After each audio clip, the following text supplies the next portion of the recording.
그렇게까지는 생각하지 않고 저희 개혁 의도에 동감은 하지만 너무 좀 무리하지 않는가 의견 개진하는 사람이 있었습니다. 네. 헌병에 당시 총장 재적 시절에 헌병에 대해서 대대적인 개혁 조치를 했다는데 맞습니까? 네. 어떤 조치였습니까? 헌병은 자기들 직분이 잘못된 것을 바로잡고 지적을 해야 되는데 그들이 스스로 그런 짓을 했기 때문에 용서할 수가 없었습니다. 예. 한 4, 50명 가량 뭐 징계도 하고 처벌도 하고 그러셨다고요? 경량에 따라서 전역 조치, 군법 회부, 징계 등을 했습니다. 네.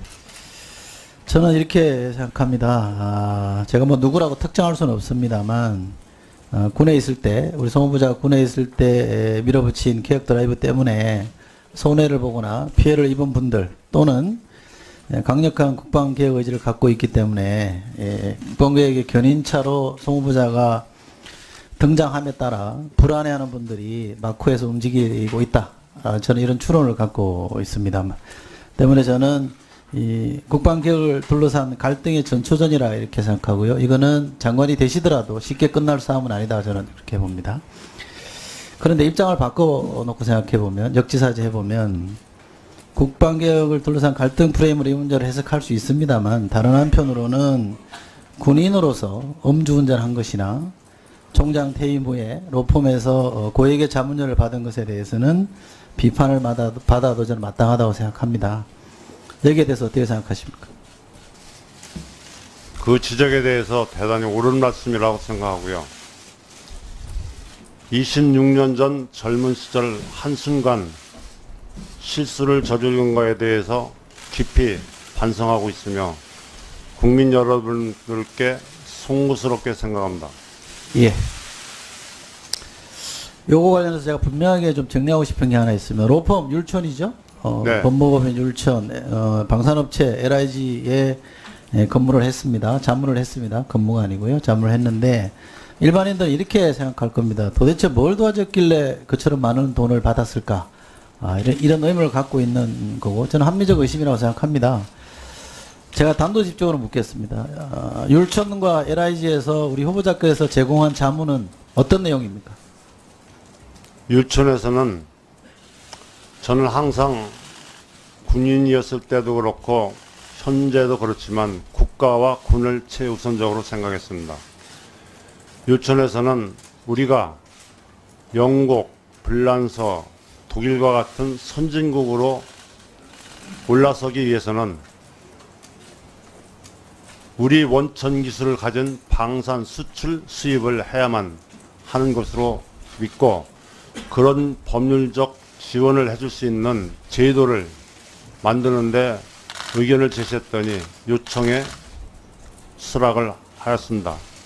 또한 LIG에서는 몇 년 전 신문에 대한민국 방산 수출 중 제일 큰 거액인 인도네시아 잠수함 수출 3건이 있었습니다.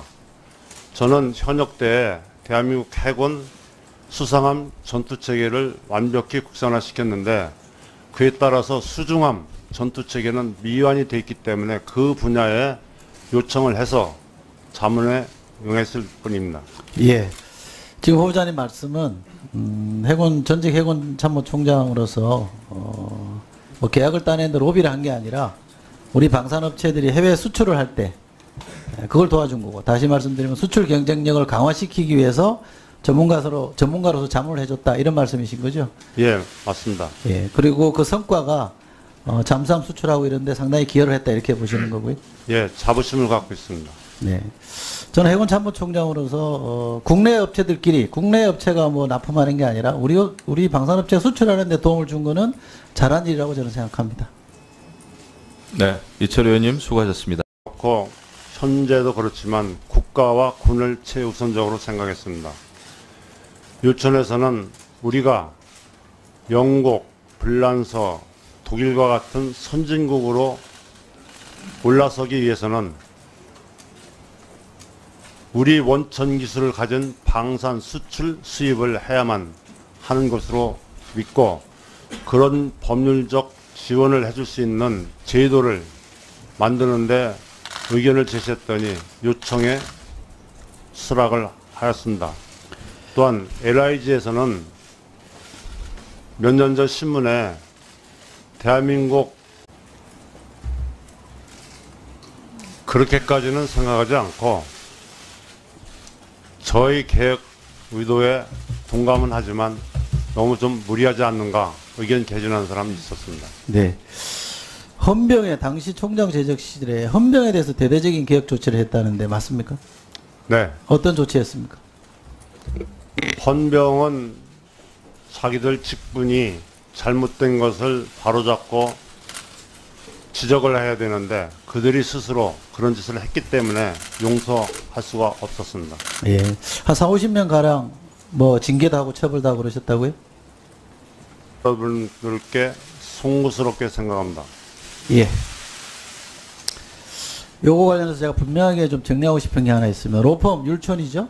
네. 법무법인 율촌, 방산업체 LIG에 근무를 했습니다. 자문을 했습니다. 근무가 아니고요. 자문을 했는데 일반인들은 이렇게 생각할 겁니다. 도대체 뭘 도와줬길래 그처럼 많은 돈을 받았을까? 이런 의문을 갖고 있는 거고 저는 합리적 의심이라고 생각합니다. 제가 단도직입적으로 묻겠습니다. 율촌과 LIG에서 우리 후보자께서 제공한 자문은 어떤 내용입니까? 율촌에서는 저는 항상 군인이었을 때도 그렇고 경량에 따라서 전역 조치, 군법 회부, 징계 등을 했습니다. 네. 저는 이렇게 생각합니다. 제가 뭐 누구라고 특정할 수는 없습니다만 군에 있을 때 우리 송 후보자가 군에 있을 때 밀어붙인 개혁 드라이브 때문에 손해를 보거나 피해를 입은 분들 또는 강력한 국방개혁 의지를 갖고 있기 때문에 국방개혁의 견인차로 송 후보자가 등장함에 따라 불안해하는 분들이 막후에서 움직이고 있다. 저는 이런 추론을 갖고 있습니다만 때문에 저는 이 국방개혁을 둘러싼 갈등의 전초전이라 이렇게 생각하고요. 이거는 장관이 되시더라도 쉽게 끝날 싸움은 아니다. 저는 그렇게 봅니다. 그런데 입장을 바꿔놓고 생각해보면 역지사지 해보면 국방개혁을 둘러싼 갈등 프레임으로 이 문제를 해석할 수 있습니다만 다른 한편으로는 군인으로서 음주운전한 것이나 총장 퇴임 후에 로펌에서 고액의 자문료를 받은 것에 대해서는 비판을 받아도 저는 마땅하다고 생각합니다. 여기에 대해서 어떻게 생각하십니까? 그 지적에 대해서 대단히 옳은 말씀이라고 생각하고요. 26년 전 젊은 시절 한순간 실수를 저지른 거에 대해서 깊이 반성하고 있으며 국민 여러분